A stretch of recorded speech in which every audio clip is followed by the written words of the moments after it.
Og næsta þessu, kannski bara í tilefni þess að það komið sumar, þá fórum við á dögunum í fyrsta sólblóma leikskóla landsins, en þeir eru alls 22 á öllu landinu í dag.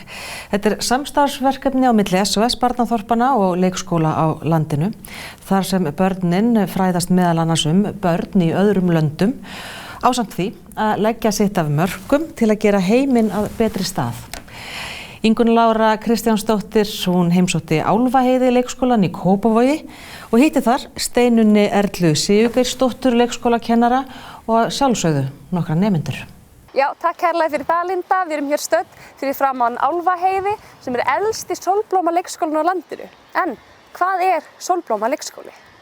Sólblóma leikskólar svona yfirheiti yfir þá leikskóla hérna sem eru með styrktarbarn hjá SOS barnaþorpum. Og við erum búin að vera með styrktarbarn reyndar frá 2002. Sólblóma leikskólanum komu seinna inn. Þannig að það eru ansi mörg ár sem við erum búin að vera í samstarfi við SOS barnaþorp. Og sólblóma nafni held ég hafi komið til að sólblómi blóm sem að þarf næringu og umhyggju og eins og styrktarbarn þarf. Og ég held að það sé svona tengingi við sólblómin. Þetta mitt. Línu Axel. Góð lykt. Við erum lífsmennta leikskóli og það þýðir að við erum að kenna börnunum lífsgildi í gegnum leik og starf. Og styrktarbarni hentar alveg sérstaklega vel sem svona gott fræðsluefni fyrir börn. Við erum að kenna líka barnasáttmálann og öll þessi réttindi sem að börn hafa og eiga rétt á, hvort sem það styrktarbarn í Tansaníu eða barn hérna á Íslandi, þá erum við að kenna þeim að tengja þetta saman á einhvern hátt.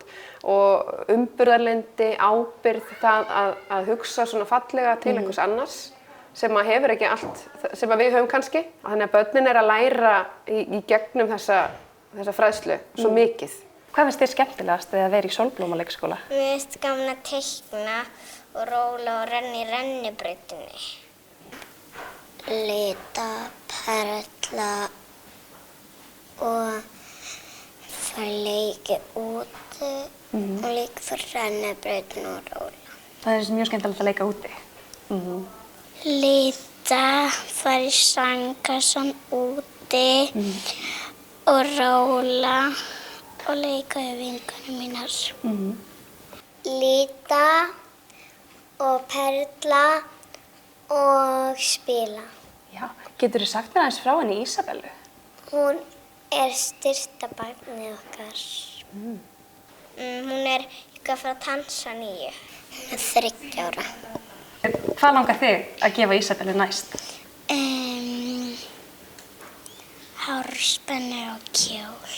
Þið eru með nokkur styrktarbörn, eða hafið verið með nokkur styrktarbörn? Já, við höfum verið með 2. Já. Við vorum með Lúkas frá 2002 og þar til hann var 18 ára. Já.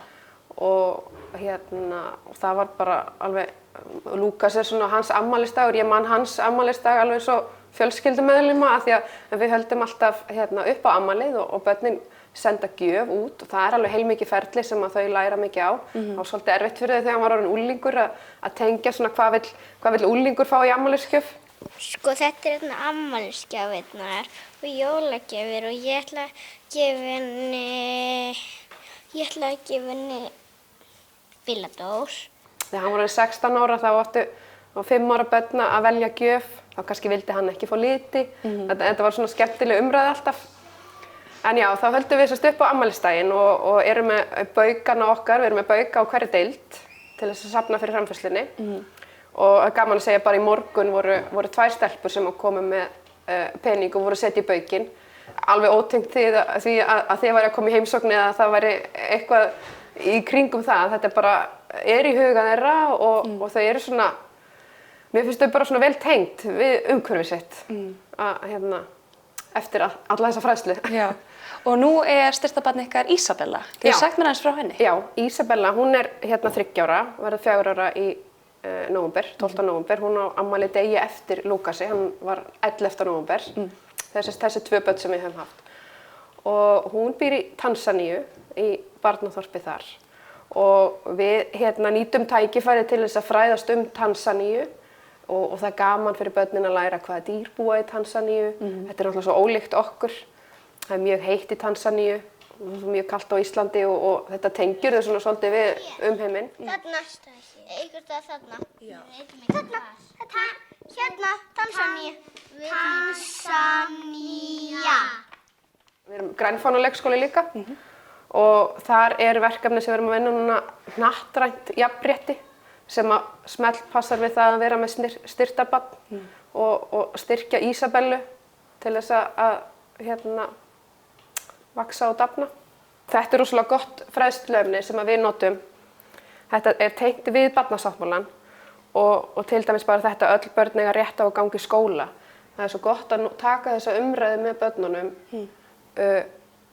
Hvaða börn eiga rétt, af hverju eigi þið rétt, getur maður mist réttinn sinn.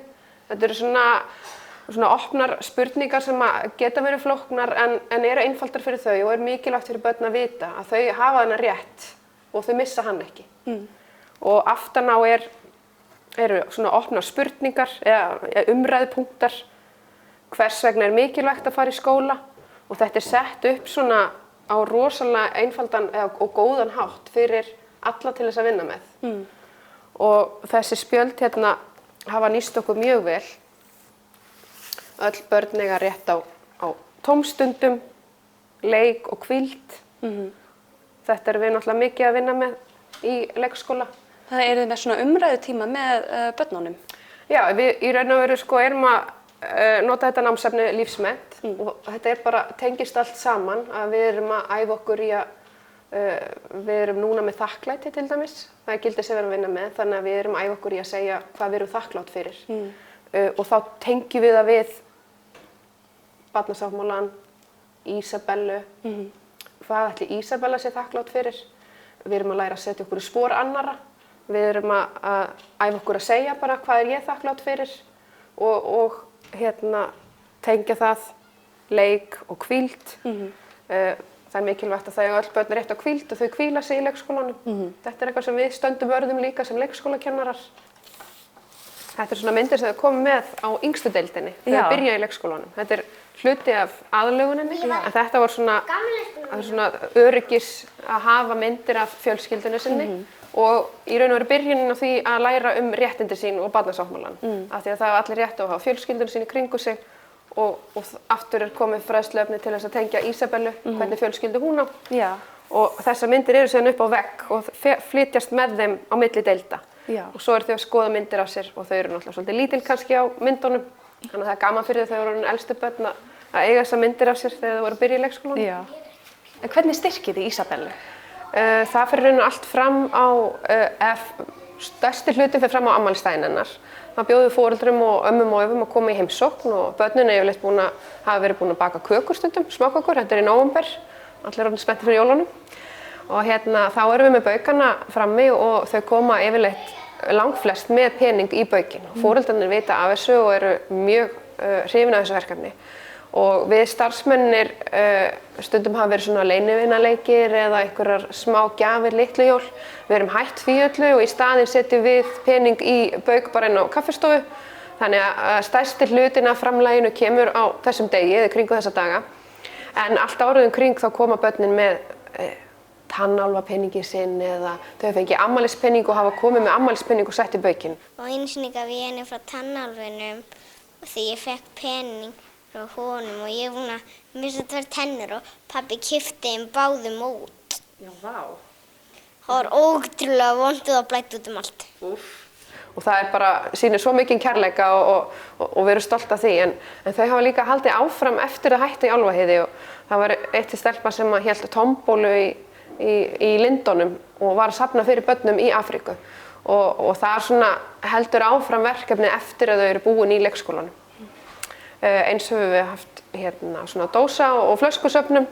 Einhvern tíma vorum við líka með svona fataskiptimarkað. Þá voru foreldrar bara að skiptast á notuðum útifatnaði og öðrum svona fötum og gátu þá skili eftir upphæð sem að fóru öll til Ísabellu eða Lúkasar þá. Þannig að við svona reyna að finna tækifæri hér og þar bara í starfinu sem að hentar.